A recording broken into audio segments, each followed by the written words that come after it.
It's been almost 18 months since the paramilitary Rapid Support Forces began its siege of Al-Fashir, the capital of the western state of North Darfur, and the last major foothold of the army in the wider Darfur region. Since then, fighting has been intensifying and complicating an already desperate war that began in April 2023. The UN's World Food Programme says the humanitarian situation is getting worse and worse. Our assessments show that everyone is hungry in Al-Fashir, and 1 in 4 people face extreme hunger. WFP has warned that many families trapped in Al-Fashir are on the brink of starvation. But it's not just hunger that's killing people. The RSF has the city under near constant attack, with civilian infrastructure often targeted by shells. Hundreds of thousands of families are hoping to flee, but it's not so easy. Some people know they might be targeted because of their ethnic background.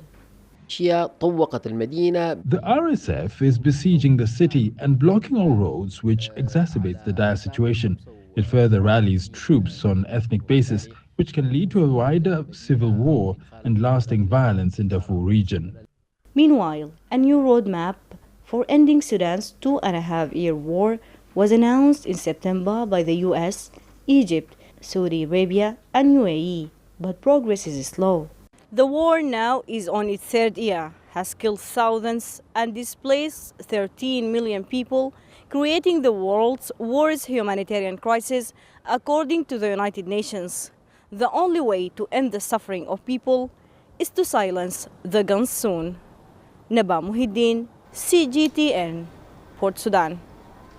Residents in Al Fashir and surrounding areas are continuing to escape the violence, although the UN warns it has become dangerous and expensive to live. More than 600,000 displaced people have fled to Tawila, but the surge in arrivals is overwhelming the town. The UN Office for the Coordination of Humanitarian Affairs says Tawila is now facing its own humanitarian crisis.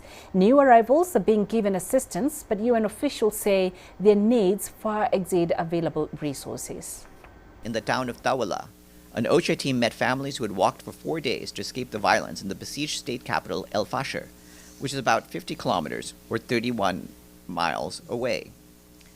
On Sunday and Monday alone, some 350 families, mostly women, children, and older people, arrived in dire condition, some of them injured along the way. Dozens of young men who fled with the group are still missing, raising serious protection concerns.